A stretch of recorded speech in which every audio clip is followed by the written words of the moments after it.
Bien, bonsoir à tous. Le mois dernier, nous avons travaillé sur la reconnaissance.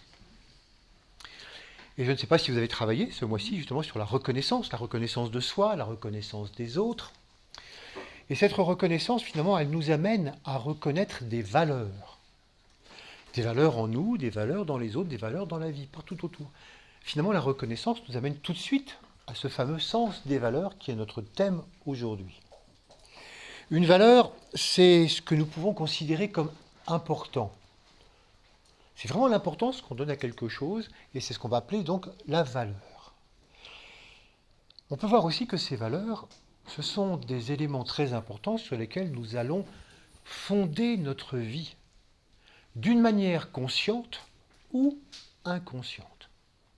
Qu'on s'en rende compte ou qu'on s'en rende pas compte, toute notre vie, tout notre quotidien est fondé sur un système des valeurs. Quelquefois, on n'en prend pas suffisamment conscience, et c'est pour ça que c'est intéressant ce soir de voir ensemble, tiens, qu'est-ce que c'est que ces valeurs? D'autant plus que on est dans le quotidien constamment sollicité par le sens des valeurs. Nous avons à évaluer, ce qui est le même mot, nous avons à évaluer constamment tout dans notre vie. Aussi bien depuis le plan physique, on a évalué les choses au niveau de l'argent, au niveau de nos sens, au niveau de tout ce qui se passe. On a évalué toutes sortes de choses au niveau affectif, au niveau émotionnel, au niveau des idées, au niveau des valeurs morales, des valeurs spirituelles, des valeurs humaines. Bref, en permanence, on nous demande d'évaluer. En permanence, nous nous posons la question, qu'est-ce que ça vaut? Est-ce que ça vaut le coup? Est-ce que c'est intéressant ou pas? Ou est-ce que ça n'a pas de valeur? Est-ce que c'est vraiment quelque chose qui, pour moi, a une valeur fondamentale? Bref, on se pose toujours ces questions-là, à tel point que notre sens des valeurs est constamment hyper stimulé. Constamment, nous posons la question, à chaque fois qu'en méditation, par exemple, on a une idée ou on touche quelque chose, est-ce que ça a de la valeur? C'est bidon ou c'est intéressant? Et puis cette idéologie, cette idée, ce livre, ce film, ces choses dont on nous parle constamment, qu'est-ce que ça vaut? Grande question. Et puis on peut redescendre, à partir des idées, des idéaux, etc. Et qu'est-ce que ça vaut? Tel livre, tel film, tel disque, telle musique, tel restaurant, tel objet, tel... Et puis mes valeurs boursières. On peut vraiment se dire, mais constamment, on a une espèce d'échelle impressionnante donc de valeurs. Nous avons à évaluer constamment la vie par rapport à nous. À tel point que finalement, on est un petit peu débordé, et bien souvent, on ne sait plus trop où donner de la tête, et pourtant, on essaye toujours de se tenir un petit peu au courant, de peur de manquer une valeur sûre, quelque chose qui serait véritablement intéressant.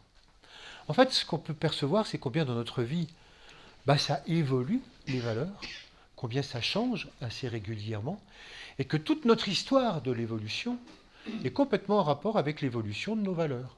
Où l'histoire de l'humanité n'est rien d'autre que finalement l'histoire des valeurs. Les valeurs auxquelles elle donne une importance ou pas. Donc tout repose complètement là-dessus. Et des valeurs, on en a déjà vu pas mal. Des valeurs, c'est vrai que depuis le début de l'année, où nous avons étudié, selon ce thème, vers une nouvelle éthique, nous avons déjà évoqué pas mal de choses. Par exemple, si je reprends les mois après mois, on a d'abord vu la valeur du rythme, de la vibration et du rythme. Puis on a vu la valeur de la coopération. Puis on a vu la valeur de la mort. Un peu surprenant. Au départ, on ne considère pas ça forcément comme une valeur. Et puis, nous avons vu, donc après au printemps, la valeur de la pensée commune, de la pensée globale. Comment est-ce que nous faisons pour penser ensemble? Puis la valeur du bien commun. Puis la valeur de la liberté, qui n'est pas forcément celle à laquelle nous pensions au départ. Puis nous avons vu la valeur de la lumière, la valeur de l'amour, de la méditation, et le mois dernier, la valeur de la reconnaissance. Ce sont des valeurs, et nous avons cherché à chaque fois à percevoir combien ces valeurs, elles avaient quelque chose qui pouvait exister déjà dans le passé. Ce n'étaient pas forcément des valeurs nouvelles, mais qu'elles pouvaient être actualisées, elles pouvaient être vécues complètement différemment au présent, et surtout, c'était le but de notre étude, c'était des valeurs qui pouvaient véritablement être des fondations d'une nouvelle éthique. Et donc on avait toute une progression possible à travers ces valeurs. C'est ce que nous allons chercher à voir aujourd'hui. On va chercher justement à faire une synthèse par rapport à toutes ces valeurs. Et je vous propose de faire cette synthèse à travers les rayons. Il y a longtemps que je ne vous ai pas parlé des rayons. Alors pour ceux qui viennent pour la première fois, ou presque, les rayons, ce sont les 7 qualités fondamentales de l'énergie-conscience. C'est 7 qualités d'énergie et ce sont 7 qualités de conscience. Donc c'est vraiment 7 qualités qui vont donner la vie à tout. On pourrait dire que ces 7 rayons, c'est vraiment eux qui vont donner la vie à tout ce qui existe. C'est ce qui va donner les qualités à tout ce qui existe, qui va donner les lois à tout ce qui existe. C'est ce qui va donner l'incitation à évoluer. Bref, c'est la base fondamentale d'énergie et de conscience de tout. Parce que ces rayons, ils existent en fractal. Ça veut dire que ces rayons, ils existent aussi bien au niveau cosmique qu'au niveau du système solaire, qu'au niveau de la planète Terre, qu'au niveau de chacun d'entre nous. Donc par conséquent, on peut les étudier selon différents degrés, il y a différents aspects, mais c'est véritablement la base de tout ce qui existe. Par contre, ce qui nous intéresse, c'est que ces rayons, ils ne sont pas tous présents physiquement en même temps sur Terre. Ils n'influencent pas l'humanité tous en même temps. C'est comme s'ils avaient des saisons. En réalité, il va falloir concevoir que ces rayons, ils agissent sur des plans complètement différents. Certains agissent sur des plans spirituels, puis ils descendent, ils agissent sur le plan mental, puis ils agissent sur le plan émotionnel, puis ils vont agiter sur le plan physique, et puis ils vont remonter. Donc il y a toutes sortes comme ça de va-et-vient du point de vue de ces valeurs. Et donc, en général, il y en a à peu près 4 ou 5 qui sont assez efficaces en même temps sur Terre. Ce serait intéressant de faire un petit peu le tour de ces rayons et de voir de quelle manière, justement, ils nous proposent en ce moment des valeurs. Quels rayons nous proposent quelles valeurs? Ah, nous allons voir qu'en fait, dans les 7 rayons, il y en a 3 qui sont présents depuis très longtemps et qui vont encore être présents pendant très très longtemps d'une manière permanente et qui donc nous amènent à travailler des valeurs vraiment donc, dans le long terme. Et puis il y en a 4 qui sont en train de faire un fondu enchaîné tout à fait passionnant. Et ces 4 rayons qui sont moins souvent présents, eh bien on va étudier de voir qu'est-ce qu'ils nous proposent. En quoi finalement ces valeurs, eh bien, d'une certaine manière, disparaissent et en quoi d'autres valeurs vont apparaître. Commençons par le rayon 1. Le rayon 1, c'est le rayon qu'on appelle le rayon de volonté, puissance. Ce qui n'a strictement rien à voir avec la volonté telle que nous, on emploie ce mot. J'ai une volonté particulière. Il s'agit en réalité d'une valeur qui décrit le fait qu'il y a un dessein gigantesque et universel, que le hasard n'existe pas et que tout cela dépend d'un gigantesque dessein, d'une volonté avec un V majuscule, d'une volonté divine. Et que même par rapport à la Terre, eh bien la vie sur Terre n'est pas du tout un hasard, tout ceci correspond à un plan. Et que ce plan, nous les humains, nous sommes là pour essayer de le mettre en œuvre, nous sommes là pour essayer d'y participer. Ce plan, c'est même quelque chose que nous co-créons ensemble, c'est pas du tout quelque chose qui est imposé, auquel il faudrait obéir. Nous avons, nous, essayé de nous rendre compte des grandes lignes du dessein fondamental, et puis à partir de là, de voir comment est-ce qu'on peut co-créer ensemble ce plan sur Terre. Ça, on pourrait l'appeler la valeur montante. C'est une valeur tout doucement montante. C'est pas encore bien là. Pourquoi? Parce que c'est un rayon qui va s'imposer très très très progressivement, très très lentement à l'humanité, parce que ça demande, cette valeur-là, de véritablement bousculer beaucoup de choses pour nous-mêmes. Par exemple, c'est vraiment quelque chose qui nous amène à considérer que la vie n'est pas un hasard, la vie n'est pas quelque chose qui appartiendrait à Dieu, mais alors on n'a aucun pouvoir, on n'a aucune possibilité de savoir qu'est-ce que Dieu a derrière la tête. Non, c'est quelque chose qui nous dirait non, au contraire, on peut deviner, on peut arriver à travailler quel est le dessein de Dieu. Qu'est-ce qu'il veut à travers tout ça? Dieu étant tout ce que vous pouvez vous-même y mettre, ce sont des grandes forces, des grandes énergies, des grandes consciences, à quelque niveau que ce soit. Et par conséquent, cette énergie, elle s'impose progressivement parce que jusqu'ici, ça n'a pas du tout effleuré l'humanité. qu'on pouvait découvrir un plan. Même au niveau des sciences, pour l'instant, les scientifiques sont en général pas très copains avec ça. Ils estiment qu'on veut leur refourguer à nouveau l'histoire de Dieu. Dieu a une idée, mais on ne sait pas laquelle. Alors qu'eux, ils essayent justement de démontrer comment ça marche et que peut-être on peut se passer de Dieu. Mais pourtant, c'est vraiment une idée qui est en train de monter tout doucement, parce que on la voit dans l'humanité à un niveau inférieur. Ça, c'est quelque chose qui est très intéressant, c'est qu'on peut arriver à percevoir ces valeurs qui quelquefois ont une dimension absolument énorme. Ces valeurs, on peut commencer à s'apercevoir que les humains la touchent simplement parce que les humains commencent à y répondre à leur manière, d'une manière très très très très très déformée parce que très très très personnelle. Mais par exemple, on note de plus en plus dans l'humanité l'importance qu'il y a à formuler des plans de vie. Avant, l'humanité n'avait jamais eu l'idée de formuler quoi que ce soit comme plan. Les gens vivaient, point. Qu'est-ce qu'ils avaient dans l'idée? Survivre, aller le mieux possible. On gérait la vie au quotidien. Mais c'est tout, la vie ne nous appartenait pas spécialement et on essayait de vivre comme ça. Mais un plan de vie, voulant dire, moi dans ma vie, j'aimerais bien faire ceci, j'aimerais bien faire cela, si possible vers tel âge, peut-être faire des voyages, ou à tel moment que ça n'existait pas. Si bien que maintenant, la notion de plan, on s'aperçoit que c'est un petit peu partout. Avant, par exemple, les rois, les dictateurs n'avaient aucun plan. Ils étaient là, ils gouvernaient, point. Ils géraient de temps en temps un petit peu les affaires, mais c'était tout, il n'y avait pas du tout de projet. Maintenant, nous-mêmes, nous réclamons sans cesse à nos gouvernements, mais vous gouvernez à vue ou vous avez un plan? Et ils essayent de nous expliquer constamment qu'ils ont un plan. Alors on est d'accord, on n'est pas d'accord, mais ils ont un plan et ils essayent de s'y tenir. Et généralement, les débats se font autour de ces plans. Même en pédagogie, maintenant, on dit, mais vous avez un plan pédagogique? Et voyez donc la multiplication comme ça du fait que l'humanité a besoin maintenant de savoir où on va.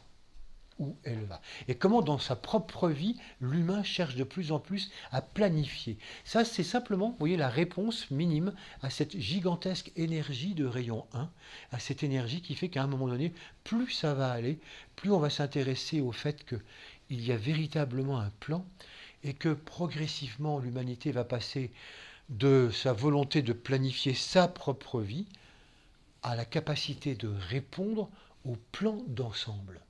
Ça deviendra même au point de vue scientifique, une des grandes préoccupations de l'humanité. Trouver quel est le plan et comment le suivre.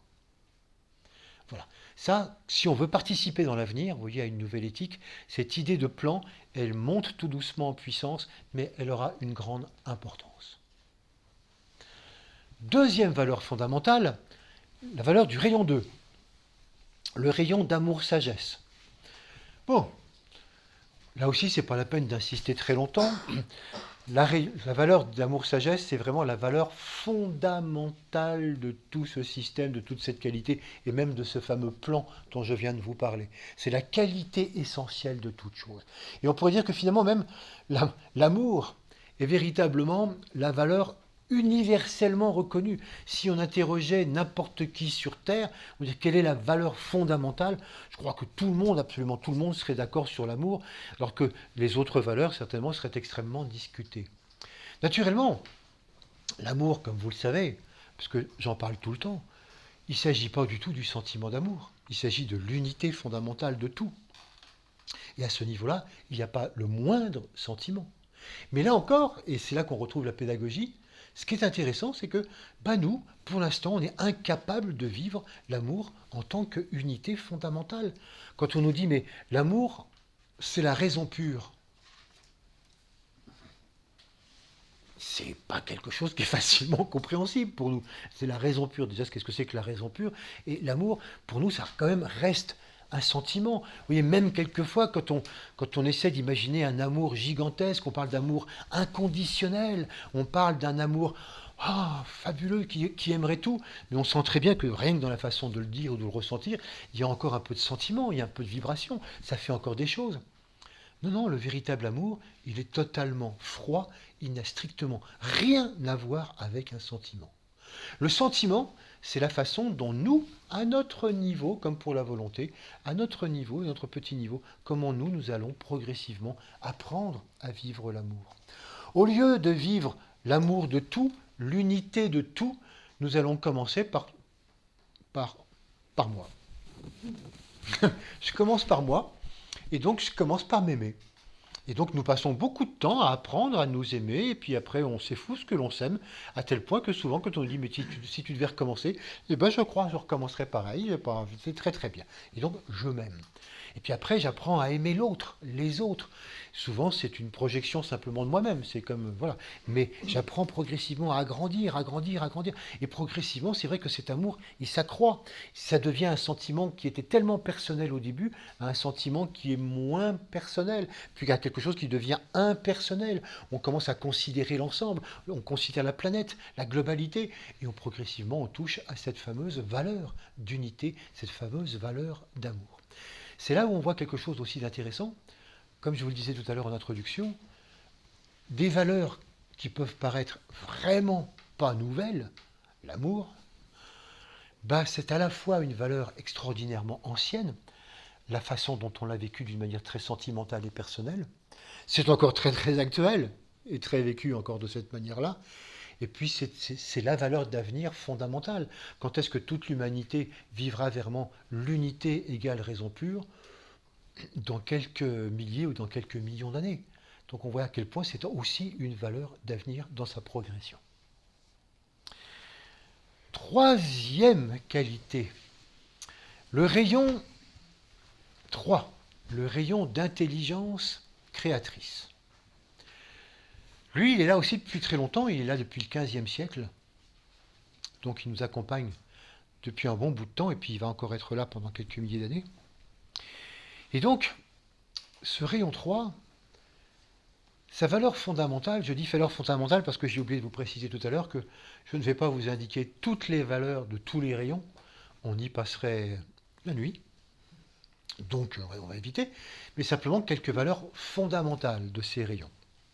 Et donc, la valeur fondamentale de cette énergie de rayon 3, c'est l'intelligence créatrice. Une intelligence abstraite, une intelligence en éveil. C'est une valeur de recherche constante.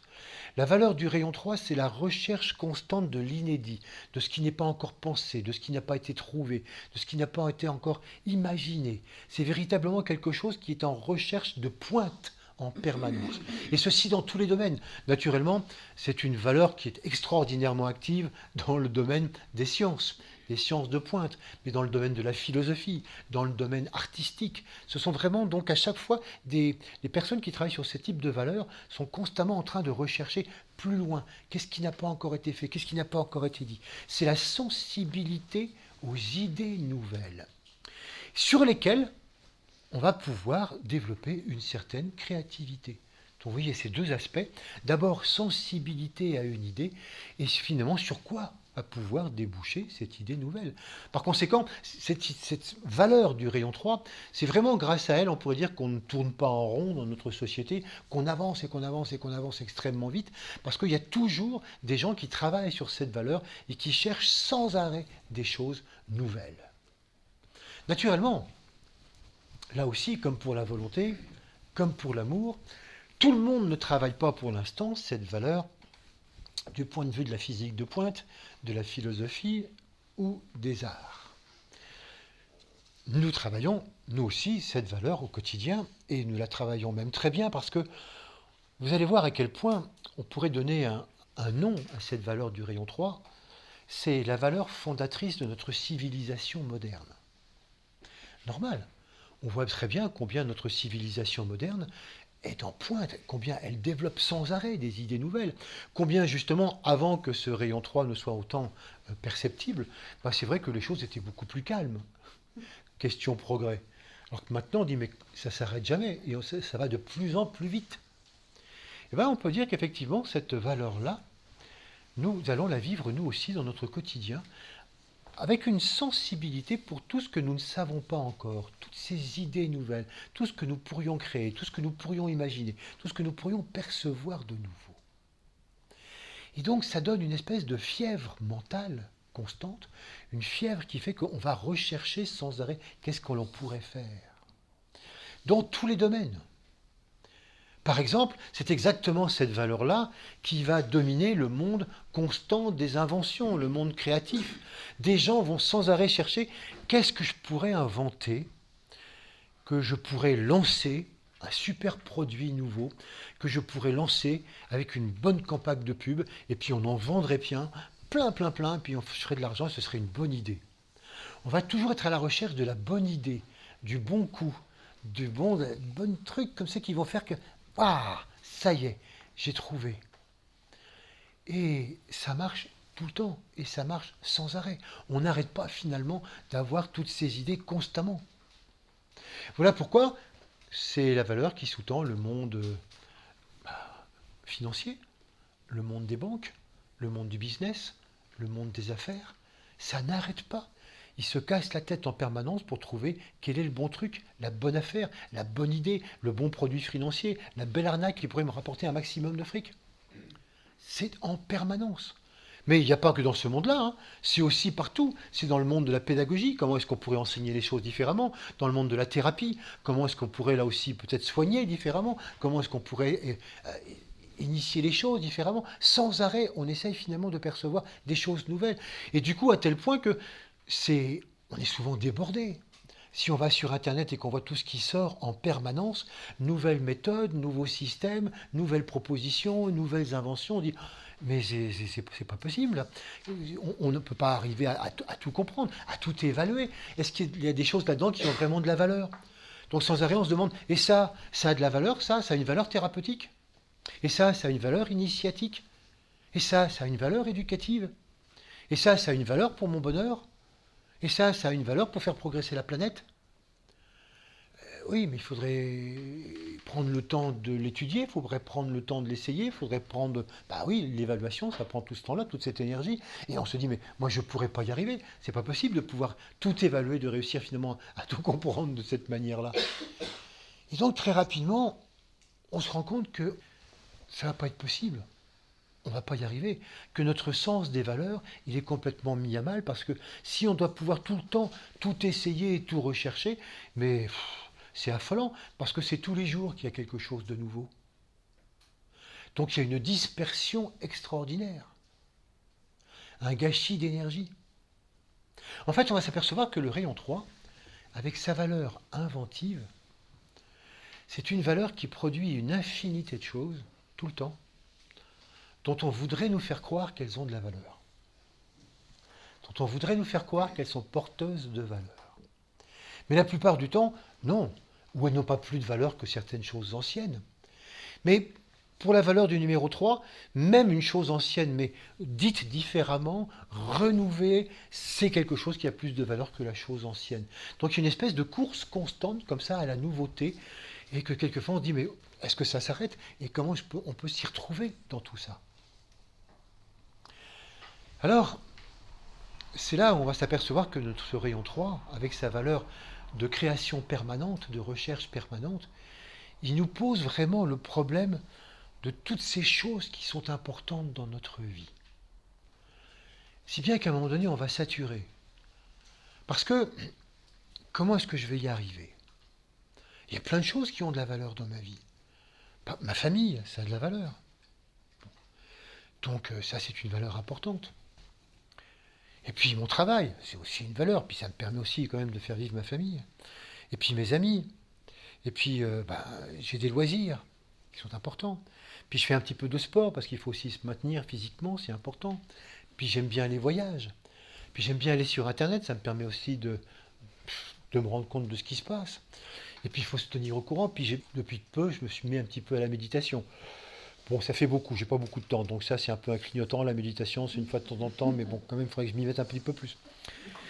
Bref, je me rends compte que finalement, mais voilà, tout ça, ça a de la valeur pour moi. Et là, je vais découvrir finalement une autre des valeurs du rayon 3, c'est la valeur du temps. Le rayon 3 nous met toujours en rapport avec la valeur du temps.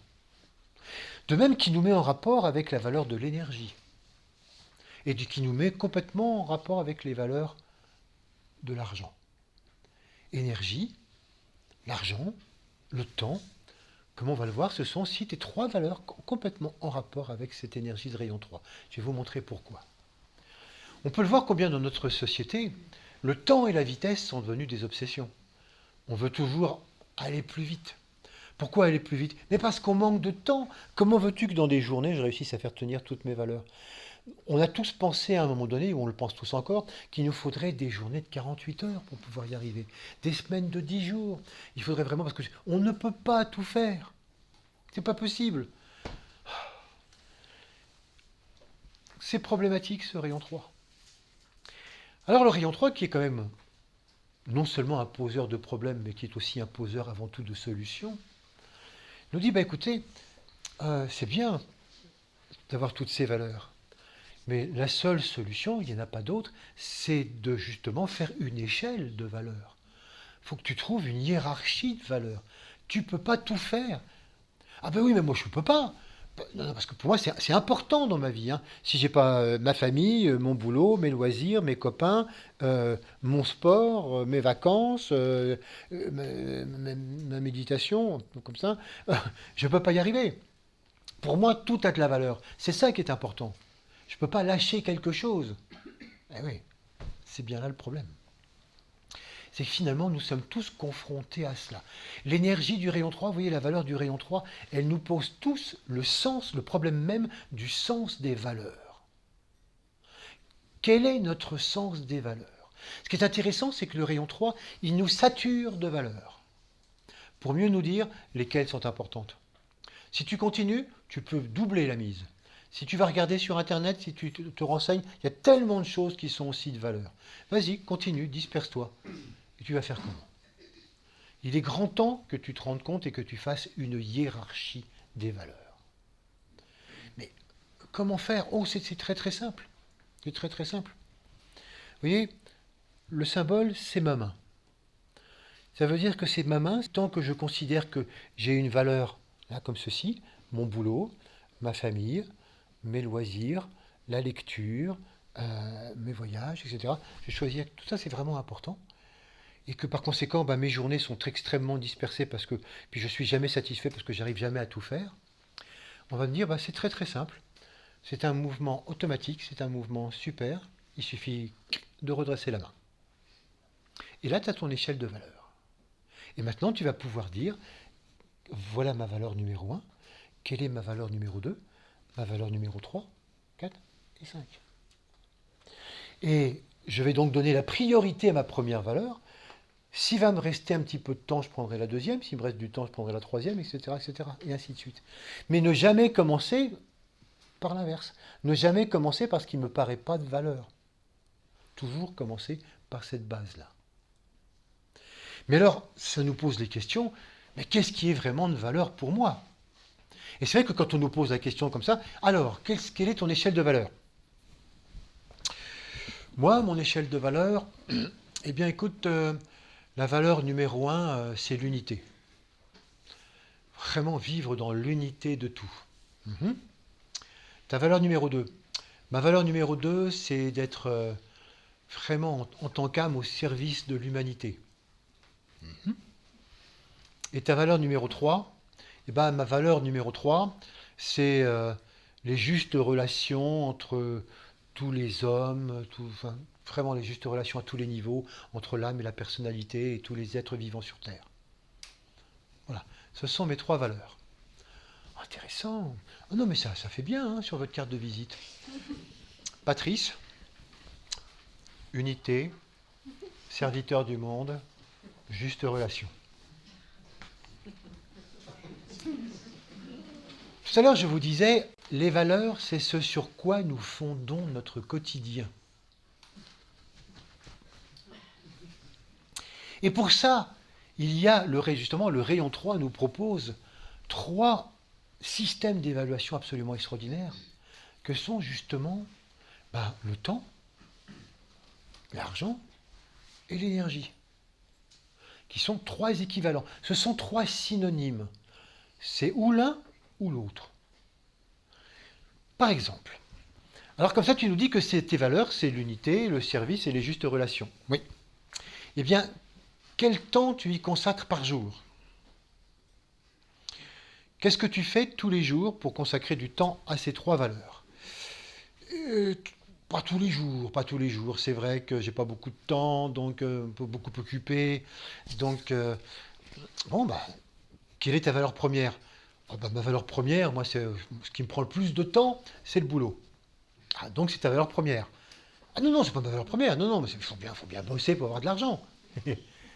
Oui, bah, donc il faut de l'argent. Donc parce que non, non, mais c'est ta valeur première. Ta valeur numéro 2, bah, c'est ma vie de famille. D'accord? C'est là qui prend le plus de temps. Et après, qu'est-ce qui prend le plus de temps? Bah, c'est mes loisirs, parce que je suis fatigué. Donc voilà. D'accord. Qu'est-ce qui te reste de temps, comme pour l'unité, pour le serviteur du monde, etc. Bah, c'est vrai, pas grand-chose. Bon, eh ben, désolé, donc si tu ne consacres pas du tout de temps par rapport à ça, c'est pas là-dessus qu'on va pouvoir se fier. Mais peut-être autre chose. Si tu n'as pas de temps, peut-être as-tu de l'argent. Donc à quoi consacres-tu ton argent? Bah, ma vie, il faut bien vivre. Oui, quoique ça, c'est très relatif hein, pour chacun. Mhm. Ensuite, bah, à mes loisirs, ensuite, bah, un peu d'économie, et puis je prépare les vacances. Oui. Combien d'argent tu consacres à l'unité, au service du monde et aux justes relations humaines? De temps en temps, je donne bien quand il y a un tsunami ou un truc comme ça, mais c'est vrai que pas beaucoup d'argent parce que quand j'arrive à la fin du mois, je suis rincé. D'accord, donc pas l'argent. Alors peut-être un système transversal, l'énergie.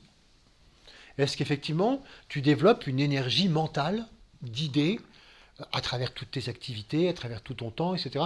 Est-ce que tu penses en termes d'unité, en termes de service mondial, ou est-ce que tu dégages une vibration sensible de cette qualité, etc., constamment dans ton quotidien, au boulot, à travers ta famille? De temps en temps? De temps en temps, oui, je le fais, c'est vrai. Bon, eh ben, désolé, mais nulle part je ne vois écrit dans ton quotidien l'unité, le service et les justes relations. Ça, c'est pas tes valeurs, c'est un rêve. Ce seront peut-être tes valeurs dans le futur, peut-être c'est ce que tu vises, peut-être que c'est ce qui est en travail, mais ce ne sont pas tes valeurs actuelles. Ce qui est extraordinaire et ce qui est tout à fait redoutable par rapport à ces trois grilles d'analyse, le temps ou l'argent ou l'énergie, c'est que c'est exactement ce qui révèle nos valeurs de maintenant. Car tout notre quotidien est fondé sur l'emploi du temps, sur l'emploi de l'argent et sur l'emploi de l'énergie. Et donc ce que nous faisons et ce que nous utilisons à ces trois éléments, ce sont nos valeurs véritablement réelles. C'est pour ça que tout à l'heure je vous parlais de notre quotidien est fondé sur des valeurs conscientes ou inconscientes. Mais c'est intéressant dans tous les cas de percevoir quelles sont véritablement ces valeurs. Quelles sont ces valeurs qui mobilisent cette énergie, qui mobilisent ce temps, qui mobilisent cet argent.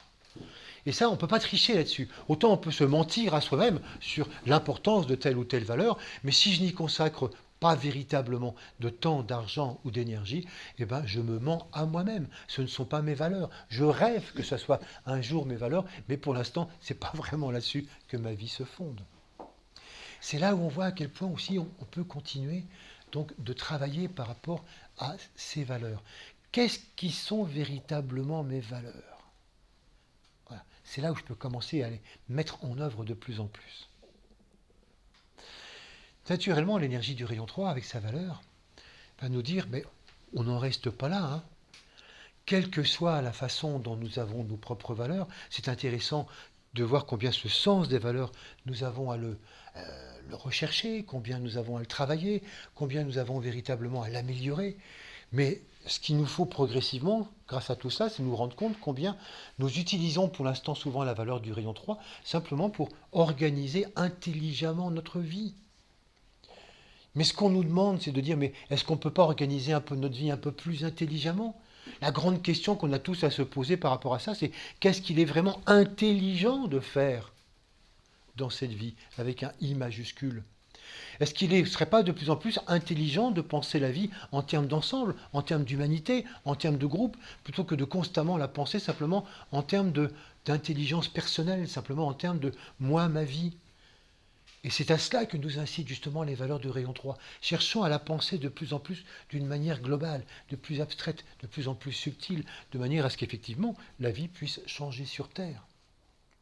Alors ce qui est intéressant, c'est que par rapport à ces valeurs du rayon 3, plus on va rentrer dans ces valeurs fondamentales, ou plus on va se rendre compte qu'est-ce qui est vraiment, vraiment important dans ma vie, je vais m'apercevoir que pour me consacrer véritablement à ces valeurs, pour qu'elles aient de l'importance, parce que même si par exemple je dis mais la valeur de la famille c'est ma valeur numéro un, bah non, désolé, si j'y consacre très peu de temps, c'est pas ma valeur numéro un, ça reste le travail qui reste ma valeur numéro un. Oui mais ça me plaît pas, bon, bah, d'accord, qu'est-ce que je vais faire pour changer les choses? Qu'est-ce que je vais faire pour améliorer les choses? La prise de conscience de nos valeurs, c'est justement ça, ce qu'on appelle le sens des valeurs. Il faut que ce soit quelque chose sur lequel nous apprenions à travailler progressivement, que nous prenions conscience de plus en plus comment nous pouvons aller plus loin dans ce sens des valeurs. Ce qui va nous demander des choix. Parce qu'à partir du moment où on voit quelles sont les valeurs fondamentales, on ne peut pas tout faire, on ne peut pas répondre à tout, et qu'il va y avoir des valeurs tout à fait secondaires qui vont devoir progressivement disparaître. Ça tombe bien, hein, on est en balance. Et donc, on est complètement dans l'énergie du mois balance. Et le mois balance, c'est véritablement le mois des choix. C'est le moment où ce mois-ci, vous allez voir, vous allez être confronté à toutes sortes de choses. C'est comme si la vie vous présentait toutes sortes d'occasions, toutes sortes d'éléments. Ah, puis il y a ça à faire, puis il y a ça, puis il y a ça, puis il y a ça, puis il y a ça. Mais je ne peux pas tout faire, mais il me faudrait des journées de 48 heures, mais je ne vais pas y arriver. D'accord. Qu'est-ce que tu choisis? Qu'est-ce qui est vraiment important? C'est le moment de faire des choix. Donc, de répondre à cette valeur du rayon 3. Voilà. Ça, ce sont, vous voyez, les trois valeurs fondamentales. Ce sont les trois valeurs qui sont là depuis très longtemps, ces trois énergies de rayon. Cette énergie de rayon 1 qui est montante, qui nous permet de percevoir de plus en plus. Donc, la volonté, un plan. L'énergie de rayon 2 qui nous permet de travailler de plus en plus cette unité. Et cette énergie de rayon 3 qui nous amène à travailler le sens des valeurs et à percevoir comment nous avons à faire des choix, à rendre conscient ce que sont véritablement nos valeurs, à ne pas se tromper en regardant bien ce qui se passe au quotidien et comment à partir de là on peut aller de plus en plus loin. Maintenant nous arrivons aux 4 rayons qui sont en train de faire un fondu enchaîné. Commençons par le rayon 6. Ah, on n'est plus dans l'ordre. Le rayon 6, c'est le rayon de l'idéalisme. C'est un rayon extrêmement important parce que c'est un rayon qui a donné naissance à notre civilisation depuis plus de 2000 ans. Rendez-vous compte que tout ce qui est né depuis à peu près 2500 ans, on le doit à cette valeur d'énergie de rayon. C'est vous dire à quel point, et vous allez vous en rendre compte, nous sommes tous imprégnés jusqu'à la moelle de cette valeur d'énergie rayon 6. Quelle est la valeur du rayon 6? Eh bien, sa valeur, ça a été d'enseigner à l'humanité la valeur de l'idéal. Avoir un idéal. Ne pas rester simplement scotché au niveau du quotidien, au niveau du concret, au niveau du pratique, mais vivre pour un idéal. La valeur du rayon 6, ça a été d'éveiller l'humanité à toutes les idéologies. Ça a été d'éveiller l'humanité au sens de recherche constante de ce qui paraît plus haut. La recherche jusqu'à Dieu. Voilà pourquoi toutes les grandes religions qui sont nées donc depuis 2500 ans, eh bien, sont l'œuvre du rayon 6. Donc tout ce qui est de l'ordre du bouddhisme, tout ce qui est de l'ordre du christianisme, de l'islam, tout ça, c'est le rayon 6. Il n'y a que le judaïsme qui est beaucoup plus ancien et qui échappe à cette valeur-là. C'est une autre valeur. Par conséquent, on peut dire que tout ce que nous connaissons, donc, et toute l'influence religieuse qui a été énorme dans notre société, c'est l'œuvre du rayon 6. Bon. Mais ça donnait aussi naissance complètement à toutes les idéologies laïques, pas religieuses. Par exemple, le capitalisme, le communisme, la droite, la gauche, mais toutes nos idéologies sociales, culturelles, familiales, tout ce à quoi nous croyons constamment, tout ça, ce sont des valeurs parce qu'on croit en quelque chose, parce qu'on croit en un idéal, parce qu'on a tous un idéal. On a un idéal de justice, on a un idéal de paix, on a un idéal vraiment donc de justes relations humaines. Donc on a tous des idéaux comme ça. Et ça nous semble important. Et c'est vrai que il n'y a pratiquement plus d'humains maintenant sur Terre qui n'aient justement répondu à cette valeur d'idéal. Et c'est grâce à ça que maintenant l'humanité en est là. Bon, ah, c'est très bien ça. Ah oui, c'est très bien.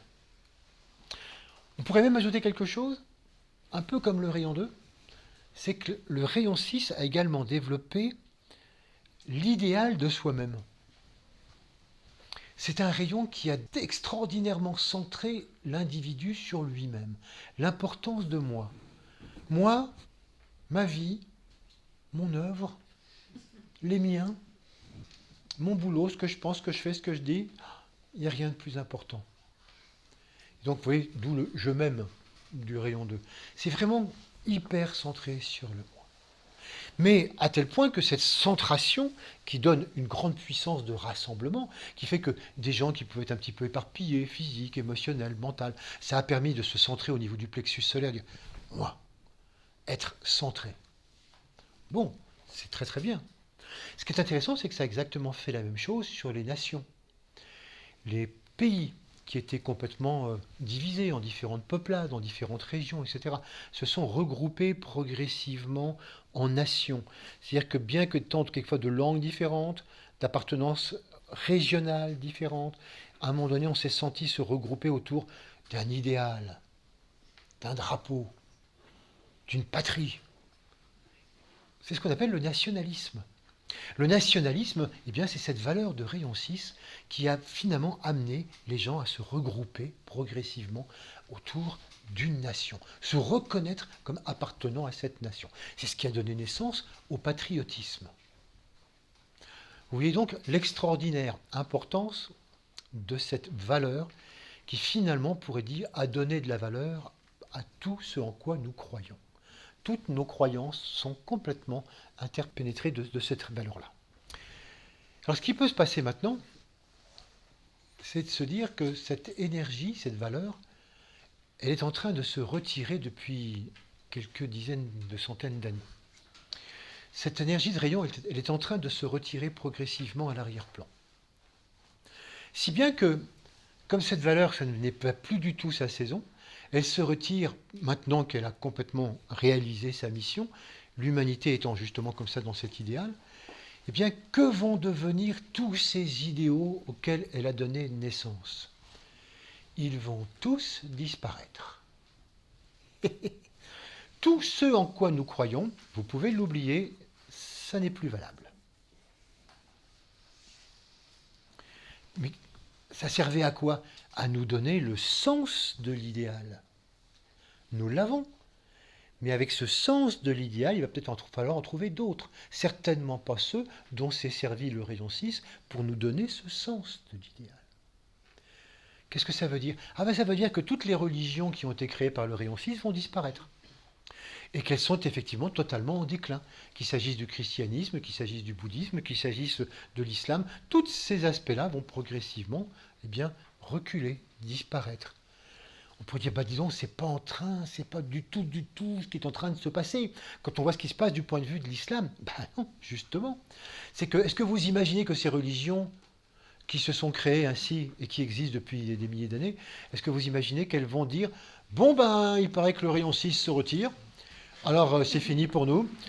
Écoutez, moi, François, je vous annonce qu'on ferme le Vatican. On va le recycler dans une grande université spirituelle, mais donc l'Église catholique, c'est terminé, c'est fini. Et que les imams disent, nous aussi, c'est pareil, nous maintenant c'est ringard, donc on arrête aussi. C'est exactement l'inverse. Ça veut dire que toutes ces églises, toutes ces religions, toutes ces idéologies, voyant qu'il y a un certain déclin, voyant que les choses sont en train de se terminer, vont se ressaisir, vont dire il faut absolument redonner vie à tout cela, parce que c'est fondamental, parce que c'est vraiment très très important, parce que nous sommes porteurs de vérité. Ah oui, il faut savoir que la valeur du rayon 6 est aussi une valeur qui amène des œillères. une certitude d'avoir la vérité et que les autres sont tous dans le faux. Et donc, qu'est-ce qu'elles vont faire, ces grandes religions? Eh bien, elles vont dire, il serait temps d'arrêter de vouloir faire de l'œcuménisme, il serait temps d'en revenir aux fondamentaux. C'est ce qu'on appelle des fondamentalistes. Les fondamentalistes de toutes les religions en reviennent aux fondamentaux, et ils estiment qu'il serait temps d'en revenir vraiment à ces valeurs fondamentales, parce que c'est ça qu'il faut absolument refonder la nouvelle religion. Ils vont faire ce qu'on appelle, ils vont cristalliser, ils vont se durcir. Et naturellement, un jour, ils seront tellement cristallisés, tellement durs, que tout, ils disparaîtront. Mais avant, et c'est ce qu'on voit du point de vue de l'islam, ça va faire quelques dizaines de milliers de morts, voire même beaucoup plus, parce qu'ils ne vont pas se laisser disparaître comme ça. Par conséquent, ce qui est intéressant, c'est de voir que toutes ces religions, progressivement, eh bien, elles vont diminuer, leur rôle va sans arrêt diminuer. Il y aura toujours des gens pour essayer de leur redonner un renouveau, refaire des fondements, mais c'est juste comme ça une petite vaguelette, mais les choses redisparaîtront progressivement, progressivement. C'est absolument inexorable. Attention, ne les enterrons pas trop vite. Ça prendra du temps. Et attention, n'essayez pas de leur donner le coup de grâce. Parce que le fait de vouloir dire « Ouais, ces religions, ça suffit, cet islam-là qui commence à nous gonfler, il serait quand même temps qu'on leur foute un certain nombre de bombes dessus. » Vous noterez que la façon dont je le dis est totalement rayon 6. Que je suis dans mon idéal, que je suis dans ma croyance, contre une croyance. Et qu'en faisant ainsi, je donne de l'énergie à cette croyance pour qu'elle survive. Donc, être pour une croyance ou être contre une croyance, ça revient au même. Il est certain que du point de vue de l'État islamique en Irak, on ne peut pas laisser faire. Il est certain que certains bombardements bien placés seront bienvenus. Mais ce qu'il ne faudrait surtout pas, c'est y mettre de la haine, c'est y mettre de la colère, ce serait y mettre de « yes ». Parce qu'en faisant ça, vous faites exactement l'effet contraire, vous leur redonnez de l'énergie pour vivre. Voilà. Il y a des choses à faire du point de vue militaire, mais cela ne nous regarde pas, et nous n'avons absolument pas à y mettre une passion quelconque. Si on est passionné pour, si on est passionné contre, ça ne fait que faire survivre encore plus le phénomène. Tout processus comme ça de passion idéologique doit progressivement disparaître. C'est exactement ce qui se passe aussi du point de vue des États. L'État, la nation française, combien de fois vous entendez encore ces âneries? Eh bien, je suis fier d'être français. Et moi, je suis fier d'être allemand. Et moi, je suis fier d'être belge. Il n'y a pas de quoi. Qu'est-ce que tu as dit? Non, mais alors... Et donc, oui, ces histoires d'un autre âge, qu'est-ce que c'est que ça? Je me dis, mais quand même, c'est la base, c'est le nationalisme, il faut être fier de son pays, on dépend d'un drapeau, etc. Oh là là là là, la vieille idéologie. Mais ça ne va pas du tout. Il faut en finir avec ça. Ah oui, mais alors, si on tend à croire qu'effectivement on va en finir avec ça, ça fait le jeu de qui? Ben, des fondamentalistes. C'est ce qu'on appelle l'extrême droite. L'extrême droite, dans tous les pays du monde actuellement, où on essaie justement de remettre un petit peu en question l'idée de nation telle qu'on l'a faite, eh ben ça inquiète beaucoup. L'Europe inquiète énormément. Et au fur et à mesure, dans tous les pays, l'extrême droite grossit démesurément parce qu'on dit qu'il serait temps d'en revenir aux fondamentaux d'un État fort qui commande et qui décide c'est comme ça et pas autrement. Voilà. Que ce soit des fondamentalistes religieux, des fondamentalistes politiques, c'est exactement la même histoire. Et puis, si on prend des idéologies dont je vous parlais tout à l'heure, le capitalisme, la droite, la gauche, le communisme, mais tout ça va disparaître. Et généralement, ils peuvent disparaître ensemble. Parce que justement, tout et son contraire, c'est pareil. Regardez comme le communisme s'est effondré dans les années 90. Comment on a dit, ça y est, il y avait une idéologie qui était bonne, c'était le capitalisme, l'ultralibéralisme, le libéralisme. il sort vainqueur du communisme. Oui, pas longtemps. Si en 2008, l'ennemi du libéralisme, l'État, puisque le libéralisme dénonce toujours le pouvoir de l'État, si les États n'avaient pas sauvé les banques, le libéralisme, il serait coulé. Et pour l'instant, il vaut guère mieux, il est dans un état lamentable, on ne sait pas ce qu'on va en faire. Bref, on sait que très bien, tout ça, c'est en train de se fiche en l'air. Le libéralisme est aussi mauvais maintenant que le communisme. Il n'y en a pas un qui est meilleur que l'autre. Les deux sont en train de couler. C'est ce que vous trouvez également entre droite et gauche. C'est pareil. La droite, avec justement le libéralisme et les valeurs de la droite, etc. Quand on a la droite au pouvoir en France, ouais, c'est super la droite. Mais puis on s'aperçoit que non, c'est pas super du tout, c'est vraiment, ça ne marche pas du tout. Alors, vraiment, cette décomposition de la droite profite à la gauche. Et la gauche, ça va être super, super, avec un autre idéal, l'idéal du socialisme, etc. Non, quand on les voit, c'est peut-être pas aussi super non plus que ça non plus. Bon, alors on va revenir à la droite, ça va être encore pire, et la gauche, c'est encore pire du pire. Et on voit comment finalement, dans un pays comme la France, mais on se décourage de plus en plus. On dit, mais alors, ni droite ni gauche, je veux dire, c'est aussi nul les uns que les autres. Oui, mais n'attaquons pas les hommes politiques. Hein, c'est pas eux les vrais responsables. C'est pas eux qui manquent d'idées. Simplement, ils fonctionnent encore sur les vieilles idées du rayon 6, sur les vieux idéaux. Et ces vieux idéaux, eh bien, à partir du moment où ils disparaissent, tout disparaît. Le communisme, le libéralisme, la droite, la gauche, tout disparaît.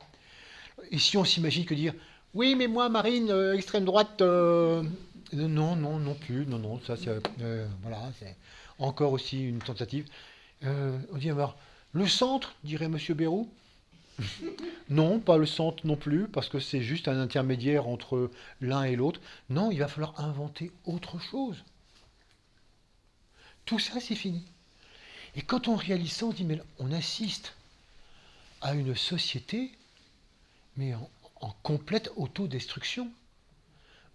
C'est toute notre société qui est en train de s'effondrer. Mais absolument. Je dis, mais c'est affreux, c'est épouvantable. Mais non, c'est génial. La mission du rayon 6 est terminée. C'est comme si, vous voyez, la marée se retire en emportant avec elle tout ce qu'elle avait amené. Toutes les idées, toutes les idéaux, tout ce qu'on a fondé. Donc il va falloir tout refonder. Il va falloir refonder toute une société. Les images qu'on avait par rapport à la famille, à la société, l'économie, la culture, l'éducation, l'État, tout va devoir être refondé. Je dis, mais alors, avec quoi? Ah avec le rayon 7. Ça tombe bien, il y a un fondu enchaîné entre le rayon 6 et le rayon 7. Le rayon 7, c'est ce qu'on appelle le rayon de l'ordre. On l'appelle aussi le rayon de la magie blanche, mais je ne vais pas vous parler de ça ce soir. On va l'appeler le rayon de l'ordre. Et ce rayon, on commence à sentir son effet depuis peu de temps. Je dirais une quarantaine d'années. Avant, il fallait déjà être un petit peu au courant pour pouvoir le sentir sur le plan mental, sur le plan sensible. Mais là, physiquement, et même dans la société, on voit que depuis une quarantaine d'années, il est en train de plus en plus de prendre d'importance. Et il va tout envahir dans les 2000 ans qui vont venir, dans ce qu'on appelle l'ère du Verseau. Il va devenir la grande valeur de l'ère du Verseau. Il va devenir l'équivalent pour l'ère du Verseau, ce qu'était le rayon 6 pour l'ère des Poissons que nous venons de quitter. C'est vous dire que ça va être une valeur montante absolument fantastique. Et c'est là où on va voir notre sens des valeurs. C'est que nous-mêmes, souvent, le fait d'être branchés sur le rayon 6, en nous disant, mais moi j'ai des valeurs, hein, et j'ai des très très bonnes valeurs, et depuis très très longtemps, des années.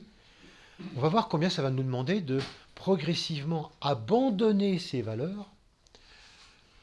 Ça va pas être simple, pour s'ouvrir aux valeurs montantes, que pour l'instant on regarde avec un certain mépris, ou un certain intérêt, ou un certain éloignement, ou simplement en disant c'est bien, mais c'est pas mon truc. C'est dommage parce qu'il va falloir que ça le devienne. Alors quelles sont ces valeurs du rayon 7? On pourrait dire que la première valeur fondamentale de cette énergie de rayon 7, c'est la valeur de l'union, mais pas la manière du rayon 2. D'une manière tout à fait pratique. Pas l'union de tout. Le rayon 7, c'est l'union des polarités. C'est finalement la volonté d'unir partout où il y a un pôle plus et un pôle moins.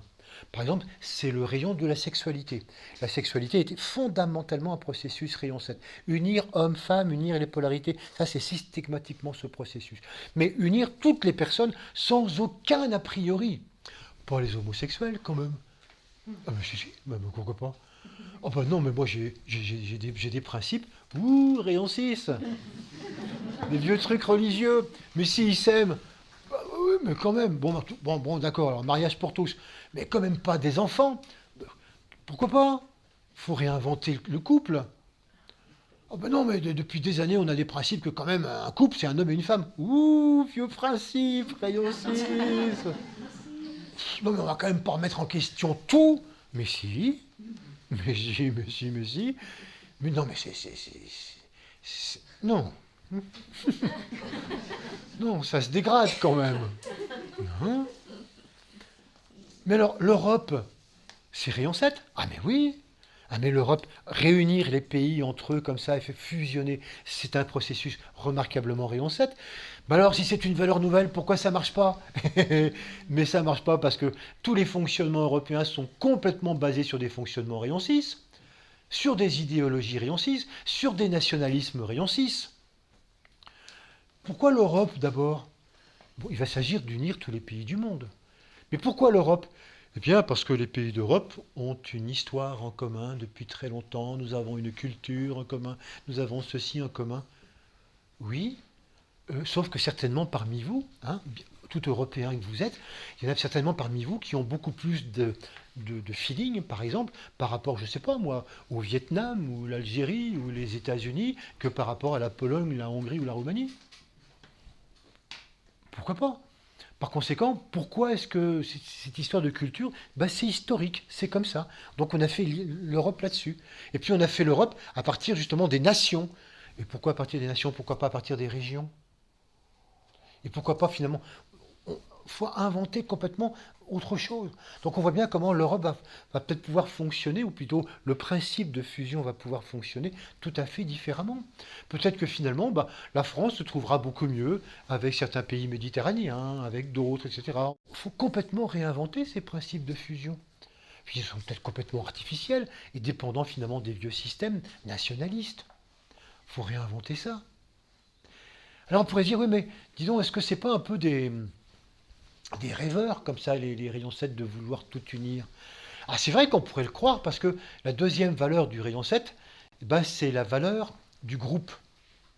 Là où le rayon 6 mettait l'accent sur l'individu et la compétition, valeur essentiellement rayon 6, le rayon 7 met l'accent sur la valeur du groupe et de la coopération. Il ne connaît pas du tout la compétition. Pour lui, la coopération de groupe est totalement le processus fondamental. Donc c'est là on pourrait se dire, bah oui, c'est pour ça que je dis c'est un petit peu rêveur quand même cette histoire. Parce que les groupes, on connaît, hein. Les groupes post-68 art, voilà, les communautés, l'Ardèche, etc., tout ça, ça rêve. Oui, sauf que là, c'est pas du tout le cas. C'est pas un idéal de groupe qu'on cherche à mettre en place, c'est une réalité vécue sur le terrain.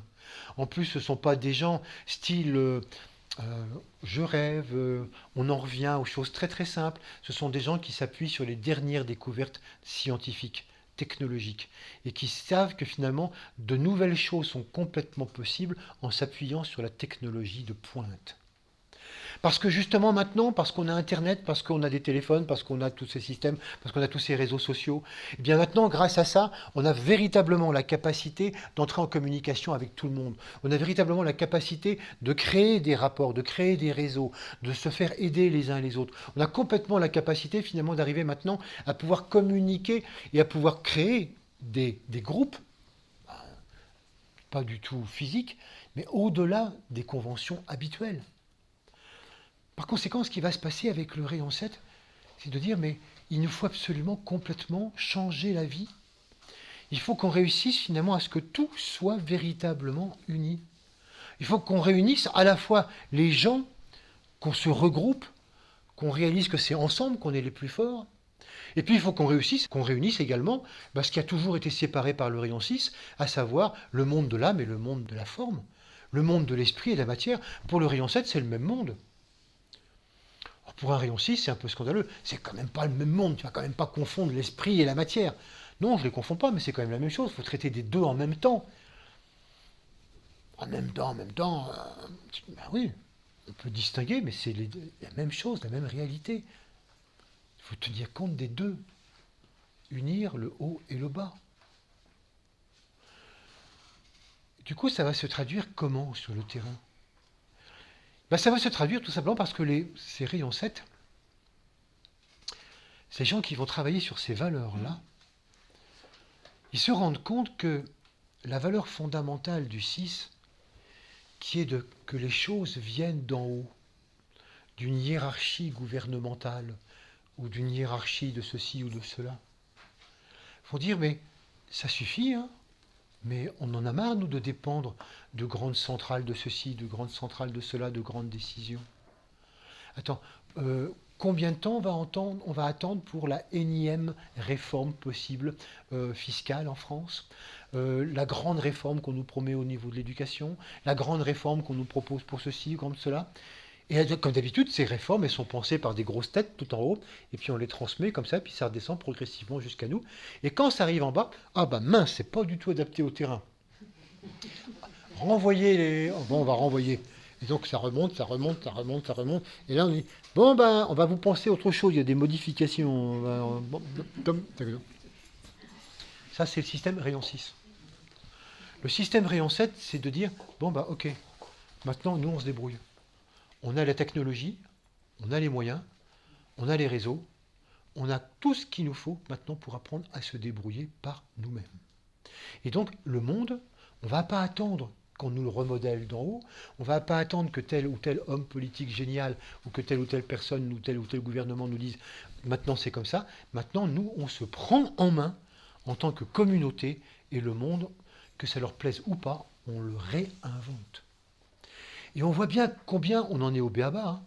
Mais ça y est, c'est parti sur le terrain. On voit bien comment des gens réinventent complètement les processus d'argent.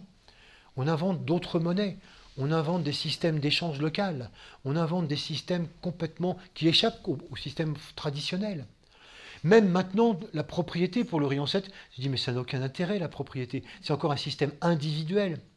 J'ai ma voiture dans laquelle je mets mon vélo, sur lesquels je mets tout à moi.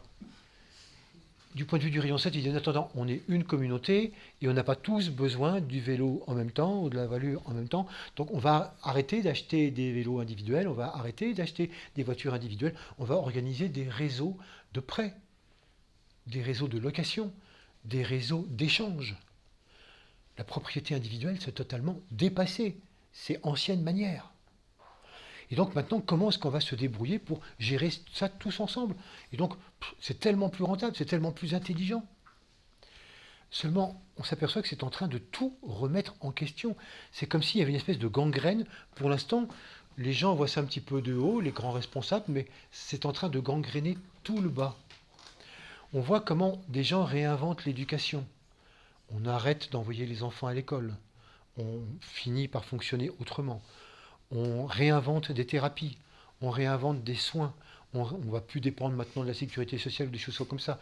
Progressivement, certainement qu'on réinventera des systèmes d'hospitalisation comme ça, de groupe. On va certainement aller de plus en plus loin. Naturellement, toujours le blocage, l'ordre des médecins. Non mais il manquerait plus que ça que vous inventiez. Oui, ben, il y en aura un, et puis il y aura des ennuis, puis il y en aura deux, puis il y en aura trois. Et à un moment donné, ils seront totalement débordés. Et puis on va inventer de nouvelles énergies. Et puis de nouveaux réseaux de distribution d'énergie. Et puis on va inventer des nouvelles façons de communiquer entre eux. Il y a déjà quelqu'un qui a inventé, avec ce téléphone portable, comment transformer tout téléphone en borne Wi-Fi, de manière à se passer complètement de tous les opérateurs téléphoniques. Pour l'instant, il dit qu'il a inventé ça pour l'Afrique, là où il n'y a pas d'opérateur téléphonique. Ça les rassure. Combien de temps ça va prendre? Oui, mais ça veut dire gratuité? Oui, ça veut dire gratuité. Mais ça veut dire que quand on aura des énergies différentes, l'EDF, c'est fini. Mais ça veut dire que tout va se terminer. Tout ce qui est centralisé, on n'aura plus besoin de pétrole, on va en parler tout à l'heure. Donc il y a plein de choses comme ça, donc tout ce qui est centralisé qui va complètement être remis en question. On réinvente l'éducation, on réinvente la façon de vivre entre nous, on réinvente la façon d'être propriétaire, on réinvente la façon d'utiliser les objets, on réinvente l'économie, on réinvente les finances, même les banques. Il y a de plus en plus de gens maintenant qui se prêtent entre eux. Il y a des systèmes de groupes qui font maintenant qui font banque et qui font qu'on se passe des banques. Voilà, ça c'est l'esprit rayon 7. C'est concret, on se regroupe et à travers ça, on invente une nouvelle société qui fonctionne. Pour l'instant, c'est très basique. Mais je vous assure que dans la centaine d'années qui va venir, ça va prendre une importance progressive, ça va faire sauter toutes sortes de verrous. Là aussi, on va avoir toutes sortes d'intégrismes. Parce que toutes ces grandes centrales qui commandent, ils ne sont pas prêts d'abandonner le pouvoir. Ils ne vont pas supporter. Mais peu importe. Ils vont résister, ils vont faire tout ce qu'ils peuvent, mais c'est absolument inexorable. Ce mouvement de co-création, ce mouvement de pragmatisme créateur, ce mouvement de collectif créateur est absolument inévitable. Et c'est ça qui est à la base d'un ordre nouveau. Je vous disais, c'est le rayon de l'ordre, c'est véritablement à partir de cet ordre nouveau que l'on va créer les choses. Et non plus à partir d'un ordre idéologique. Et c'est là où on se rend compte que c'est pas si simple que ça, parce que, regardez, par exemple, on pourrait se dire, ah, je le savais que ça arriverait. Depuis le temps, moi, que j'y crois très fort à cette histoire de groupe, à ces histoires de collectif, etc., eh bien, je le savais. Oui, mais c'est ta croyance, ça. C'est ta croyance dans les groupes. C'est ta croyance rayon 6 dans le rayon 7. C'est pas un rayon 7? Non, non, c'est encore rayon 6. Qu'est-ce que tu fais sur le terrain? Pas encore grand-chose, mais j'y crois. C'est ce que je disais. C'est encore le vieux système. Ce qui peut paraître bizarre, oui, à partir du rayon 7, c'est que c'est comme s'il n'y avait plus de croyance. On ne croit plus les choses, on le fait. Oui, ça reprend presque la parole de Mark Twain. Ils ne savaient pas que c'était impossible, alors ils l'ont fait. Voilà. Et ben, les rayons 7, c'est comme si tous ceux qui travaillent dans cette valeur-là, on ne savait pas que c'était impossible, alors on l'a fait. Et nous tous, on doit commencer à réfléchir à ça. Dans notre sens des valeurs, il faut qu'on réalise combien tout va être remis en question dans nos valeurs, encore une fois, familiales, culturelles, sociales. Tout ce qui base ce que l'on aime, ce en quoi on croit, il va falloir progressivement le remettre en question en s'ouvrant, non moins progressivement, donc à cette sensibilité aux valeurs du rayon 7. Enfin, deuxième fondu enchaîné, du rayon 5 vers le rayon 4. Le rayon 5, c'était un rayon aussi extrêmement important, dont la valeur est de développer le mental. Pendant des années, c'est grâce à ce rayon qu'on a véritablement développé le mental, qu'on a pu développer la pensée, et que depuis le XVIIIe siècle, qu'il est véritablement en action, on a réellement pu développer le mental humain d'une manière extraordinaire. Et puis, on peut dire également qu'à travers ce rayon, il a une grande qualité, une grande valeur qui s'est développée aussi. Cette grande valeur, c'est la capacité de traduire les idées abstraites en idées pratiques. Le rayon 3, comme on l'a vu tout à l'heure, nous amène à la recherche d'idées complètement abstraites. Le rayon 5, lui, nous branche beaucoup plus finalement sur quoi faire de ces idées abstraites. Et dans tous les domaines. C'est un rayon qui peut aussi bien inventer une méthodologie thérapeutique, éducative, initiatique. Ça peut être aussi bien en rapport avec la technologie, ça peut être en rapport avec l'économie, ça peut être en rapport avec tout ce que vous pouvez imaginer. C'est comment traduire des idées abstraites, des principes fondamentaux en mise en œuvre, mise en pratique. Alors on pourrait se dire, mais c'est super, c'est grâce à ce rayon qu'on a toute cette technologie. Absolument. C'est dommage quand même qu'il s'en aille. Non, parce que d'une part, le mental humain a reçu suffisamment d'impulsion maintenant pour continuer sur sa propre lancée. Donc je vous rassure, les idées nouvelles et la technologie ne vont pas du tout s'arrêter. Mais par contre, il était porteur d'un gros défaut, ce 5, le dogmatisme. C'est-à-dire que ce rayon 5, et on le voit très très bien dans le monde scientifique, eh bien c'est un rayon qui a monté le monde de la science et le monde de la preuve au rang de seule valeur fondamentale. Ça veut dire que si ce n'est pas scientifique, si ce n'est pas prouvé, ça ne vaut rien. Et donc vous, Vous avez beau dire, oui, mais moi, je fais de l'homéopathie, c'est prouvé ça. Ce qui est prouvé, c'est que la X dilution, il n'y a plus rien du tout. Alors ton homéopathie, c'est du charlatanisme. Oui, mais il y a bien eu des expériences que charlatanisme pur. Et l'acupuncture, moi je travaille avec des énergies. Charlatanisme, les énergies, ça n'existe pas. Oui, mais alors moi je sens les énergies, je sens les énergies. Et puis quoi encore? Bref, tant que c'est pas démontrable, eh bien, c'est fini. Voilà pourquoi, quelquefois, les gens qui travaillent dans ce domaine-là se jettent sur le moindre article un peu scientifique qui tendrait un peu à prouver leurs choses. Ce que réprouvent aussitôt les scientifiques, ils disent qu'est-ce que c'est que cet article de vulgarisation? Et puis, naturellement, vous vous jetez là-dessus. Ça n'a rien à voir, non, vraiment. Ah, quelle horreur. Donc, vous voyez ce dogmatisme, ce séparatisme, qui est en train d'ailleurs de coincer totalement la science dans un certain domaine, on va le revoir. Eh bien, il est grand temps qu'il disparaisse. Voilà pourquoi une certaine attitude séparatiste, scientiste, est en train, elle aussi, de cristalliser, comme pour les religions.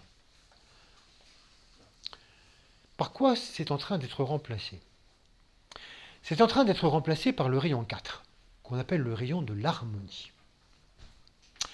Je dis c'est en train progressivement d'être remplacé parce que ce rayon 4, il se fait encore sentir tout à fait en filigrane. Il est encore très très très peu présent, il arrive tout doucement, progressivement.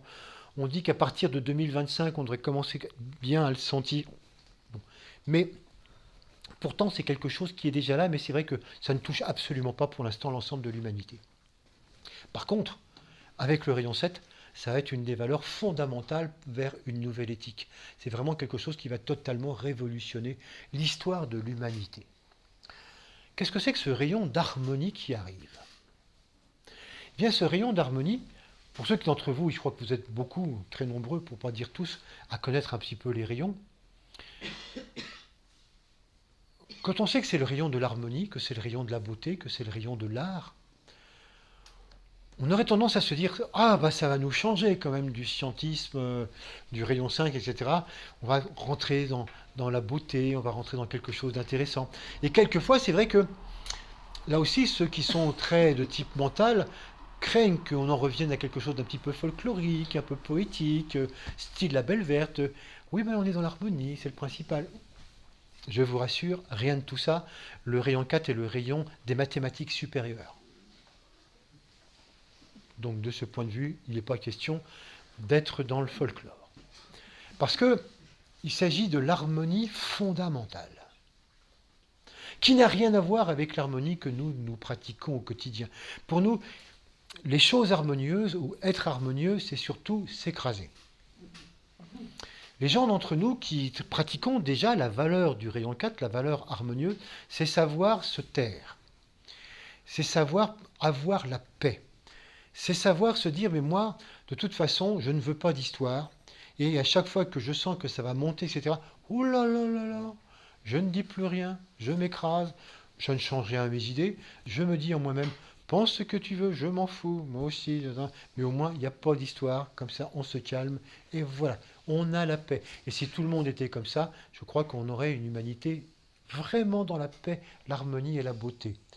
Non, on aurait une humanité faux cul. Ça, c'est pas du tout l'harmonie. L'harmonie du rayon 4, c'est l'harmonie qui consiste à véritablement voir le monde dans sa globalité. C'est à se rendre compte que l'harmonie, c'est quand on tient compte de tout, et pas d'une partie des choses. Et que dès qu'on va exclure quelque chose, on ne pourra pas dire qu'il y aura une harmonie.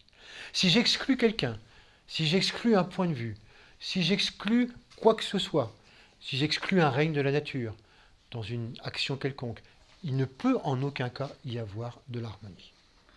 L'harmonie me demande, le véritable harmonie va demander de percevoir les choses dans leur globalité, dans leur ensemble. Et à partir de là, de chercher à percevoir la valeur fondamentale de chaque élément au sein de cette globalité, en approfondissant, en allant véritablement chercher au fond des choses. Par exemple, c'est le rayon qui va nous amener à nous interroger beaucoup plus fondamentalement sur la valeur de la vie au sein de toute chose, y compris objet, sur la valeur de l'âme et de la conscience, là aussi, au sein de tout être. Et de dire, mais on ne peut considérer un être, on ne peut considérer l'humanité, on ne peut considérer un règne de la nature, on ne peut considérer un ensemble de choses que si on ne considère qu'à la fois vie et forme. Esprit, matière, conscience, forme. Mais si on ne voit pas la chose dans sa globalité, on ne peut pas du tout dire qu'il y a ça. Donc c'est véritablement le rayon qui va révéler progressivement à chacun d'entre nous, ou à toute l'humanité, l'âme au sein de la forme. Et qui va développer cette âme au sein de la forme. Et qui va dire la véritable harmonie en chacun d'entre nous et dans l'humanité n'est possible que lorsqu'on tiendra compte au quotidien des deux. Sauf que nous qui connaissons déjà un petit peu la chose, on va dire, oui, ça on connaît. Aller chercher l'âme, on connaît, la reconnaître très bien, le vivre dans le quotidien au sein de la personnalité, ça c'est une autre paire de manches. On n'y trouve pas forcément d'harmonie, mais plutôt du conflit. Parce que moi, ce que je ressens très fort, c'est le conflit qu'il y a entre ces deux aspects, l'intérieur et l'extérieur. Oui, c'est vrai que momentanément, ça pose conflit. Et que tout le travail du rayon 4, c'est de dire, mais en trouvant réellement la valeur fondamentale de chacun, la juste place de chacun, c'est ainsi qu'on trouve l'harmonie. Tant qu'on ne comprend qu'à moitié ce qu'est l'un ou l'autre, tant que je ne comprends pas très bien ce qu'est l'âme, ou bien que je ne comprends pas très bien ce qu'est la personnalité, souvent pour les mystiques, ou bien je n'arrive pas bien à mettre chaque chose à sa place, forcément il y aura conflit. Le jour où je reconnais fondamentalement par l'intérieur la place de chaque chose, alors il va véritablement y avoir beauté. Il va véritablement y avoir harmonie. On parle de beauté tout simplement parce que la beauté commence à exister dès que l'intérieur transparaît à travers l'extérieur. Dès que l'âme transparaît à travers une forme, dès que la vie transparaît à travers quelque chose, là on peut parler véritablement de beauté, qui ne doit rien à l'esthétique. Il s'agit véritablement simplement d'une véritable beauté fondamentale, parce que c'est harmonieux, parce qu'il y a une harmonie, parce que tout est pris en compte, parce que tout est respecté. C'est ainsi que les valeurs du rayon 4 vont commencer par remettre tout en question pour nous-mêmes, en disant, mais est-ce que vous vous rendez compte qu'à travers le rayon 6, avec ses croyances, avec ses idéologies, avec sa certitude d'avoir la vérité, est-ce que vous vous rendez compte combien à travers le rayon 5, et sa tendance à dire ça c'est scientifique donc c'est valable, ça c'est pas scientifique donc ça vaut rien, à quel point vous avez séparé les choses, vous avez cloisonné les choses. Mais pas étonnant que vous compreniez rien au monde, pas étonnant que la physique nucléaire pour l'instant se pose un grand point d'interrogation. Parce qu'actuellement, effectivement, on s'aperçoit que la recherche fondamentale en physique, elle est arrivée à son maximum, avec tout ce qu'on pouvait imaginer. On en arrive enfin au point où la moitié matérielle du monde, on l'a comprise. Mais comme la science n'a jamais cherché à comprendre l'autre moitié correspondant au monde de la conscience, il y a forcément toute une moitié du monde qu'on ne comprend pas. Seulement, à un moment donné, on est bloqué. Et donc les scientifiques, avec la valeur rayon 4, ces scientifiques, ils vont dire, mais stop, et il y en a déjà. Et si vous écoutez ou si vous lisez, il y en a déjà des scientifiques valeur rayon 4 qui disent, mais stop, faut arrêter là. Là, on est dans le mur. Maintenant, il faut s'interdire rien du tout. Il faut se rendre compte que finalement, la réalité du monde, c'est un ensemble. C'est le monde de la matière et c'est le monde de la conscience. Il faut que nous, en science, on s'aperçoive qu'il faut qu'on aille voir du côté de la conscience. Ce qui fait bondir, naturellement, ceux qui restent du côté du rayon 5. Il faut qu'on globalise le tout. Il faut qu'on se rende compte que le monde de la particule et le monde de la conscience, c'est certainement une chose identique, sous deux aspects différents. Il faut absolument aussi que nous, on arrête de jeter l'anathème sur tous ces gens qui voient des choses bizarres. Tous ces gens qui disent qu'ils voient de l'énergie. Parce que ça commence à faire beaucoup quand même. Tous les gens qui voient le corps éthérique autour de ça, tous les gens qui travaillent sur les énergies d'une manière quelconque, ça fait quand même quelques millions de personnes dans le monde. Et tous ces gens-là sont classés par le rayon 5 fous. Fou léger, rêveur, imaginatif. Donc vous voyez, du point de vue du scientifique rayon 4, il faut peut-être arrêter là. Maintenant, il faut qu'on voit les choses. Et peut-être qu'on a à voir aussi ces gens-là, qu'on ait aussi l'humilité de dire, du point de vue de l'ésotérisme, c'est quoi? Qu'est-ce que vous appelez le corps éthérique? Qu'est-ce que vous appelez le corps énergie? Qu'est-ce que disent les enseignements sur la conscience de ce point de vue-là?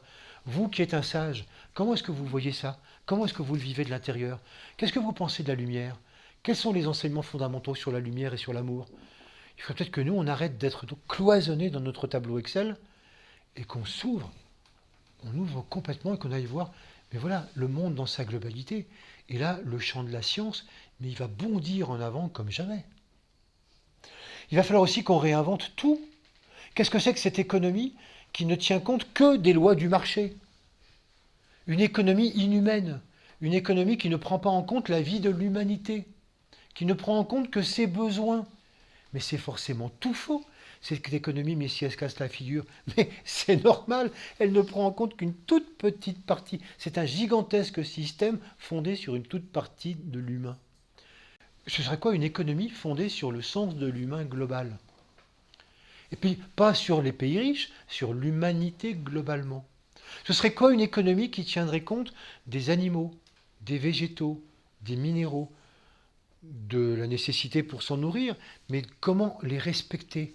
Comment réussir à respecter profondément le règne animal, le règne végétal, le règne minéral, la planète Terre?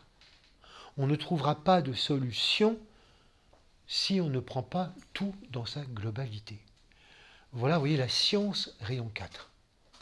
Et c'est ça qui est intéressant, c'est ça à quoi nous-mêmes nous pouvons participer de plus en plus, c'est que de se dire que nous-mêmes, chaque fois que dans notre vie, nous faisons des choix selon certains idéaux, selon certains points de détail, nous isolons certains points et on a tout faux. Et par conséquent, ça n'est jamais suivi d'harmonie dans notre vie. L'harmonie dans notre vie, c'est quand nous prenons notre propre vie dans son ensemble, dans sa globalité, esprit, forme, qu'on prend tout en compte, qu'on prend un maximum de paramètres en compte autour de nous, la nature, la planète, et qu'on se dit, mais il n'y a pas d'harmonie si on ne tient pas compte d'un seul. Si on ne tient pas compte d'un pays, si on ne tient pas compte d'une population, si on ne respecte pas chacun, si on ne reconnaît pas, nous y voici encore, chaque élément de cet ensemble.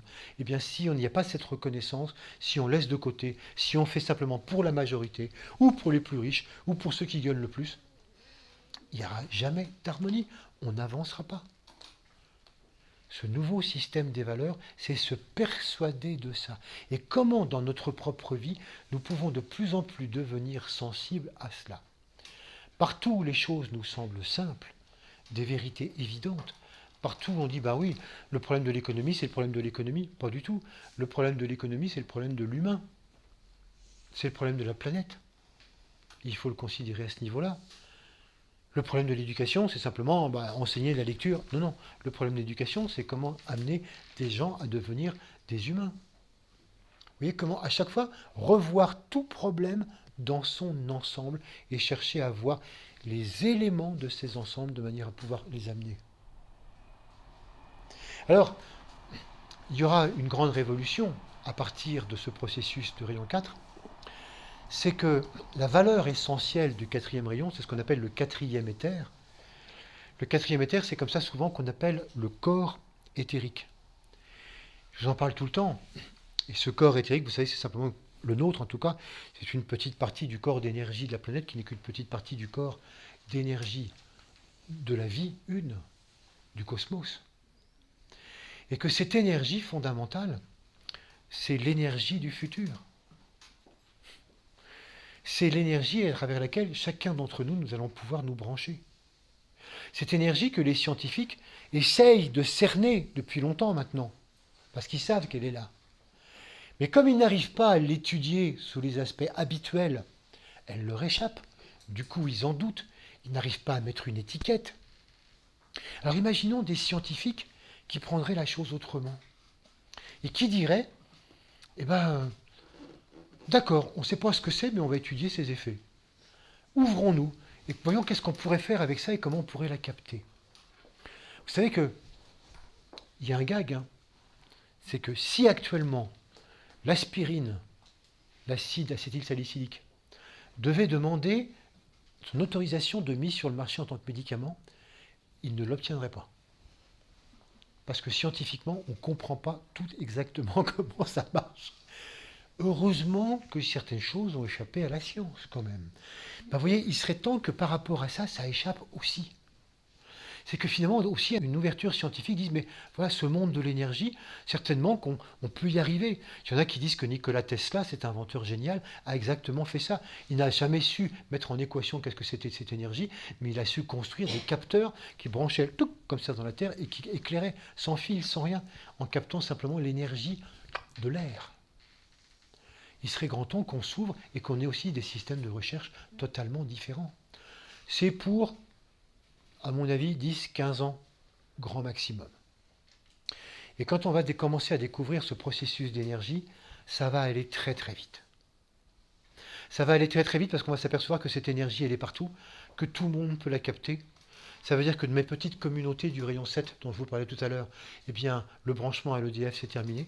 Ça veut dire que finalement, n'importe qui peut se brancher sur l'énergie. L'énergie est gratuite, l'énergie est en réseau, l'énergie est utilisable par tous. Ça veut dire que le système pétrolier, c'est terminé, c'est que les voitures fonctionnent uniquement avec ça. Ça veut dire que toutes les révolutions scientifiques vont s'en suivre à une vitesse tout à fait prodigieuse. Et un des grands aspects justement de cette énergie de rayon 4, c'est la lévitation. Et donc les scientifiques, dans peut-être un siècle ou deux, allez, mais pas plus que 2 siècles, vont tout de suite se mettre à étudier les lois de la lévitation.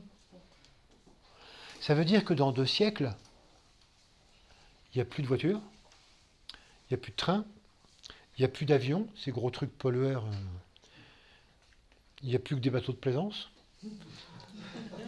Parce que tout le monde se déplace en lévitation sur des véhicules non polluants, énergie gratuite, silencieux, respectant la nature. Les routes disparaissent progressivement, complètement regagnées par la nature. On dit, mais tu rêves là? Pas du tout. Pas du tout. Et déjà, certains scientifiques sont en train déjà de travailler à ça. Naturellement, ils n'ont aucun budget. Naturellement, ils sont considérés comme cinglés. Et pourtant, ce sont des gens qui sont simplement des préfigurants de ce sens des valeurs. Ils le sentent, ils le perçoivent, et c'est certainement nous tous, si nous-mêmes nous accueillons ça de plus en plus, si nous percevons de plus en plus cette nouvelle façon de concevoir le monde, ce nouveau sens des valeurs, alors nous allons arrêter d'avoir peur. Nous allons arrêter d'avoir peur de ce monde qui s'effondre. Parce qu'on se rend compte combien il va falloir tout revoir. Tout à l'heure, je vous disais, qu'est-ce que c'est qu'un couple? Qu'est-ce que c'est qu'une famille? Qu'est-ce que c'est que le travail? C'est bien évident que travailler des heures et des heures et des heures, pour quoi faire? Pour être crevé le soir, c'est fini. On se dirige vers un travail à demi-temps, à quart-temps. Donc il va falloir tout repenser. L'État s'effondre entièrement. Les gouvernements, on a parlé il n'y a pas longtemps de démocratie directe. Comment ça avait lieu au municipal. Donc il va falloir repenser tout. L'Europe telle qu'elle est, ça va s'effondrer. Bref, on va avoir tous ces pans qui vont s'effondrer. Et au lieu d'avoir peur, réjouissons-nous. Non pas en disant chic, chic, chic, ce serait du rayon 6. Mais on dit simplement en disant mais ça y est, ça veut dire que les nouvelles valeurs progressent, parce que c'est un fondu enchaîné. Et n'ayez pas peur, le jour où certaines choses s'effondrent, on peut dire ouais mais il n'y a rien. Non, non, le travail est déjà en train de se faire d'en bas. Ça monte tout doucement. Et le jour où le haut s'effondre, ce sera déjà bien avancé et il n'y aura pas rien.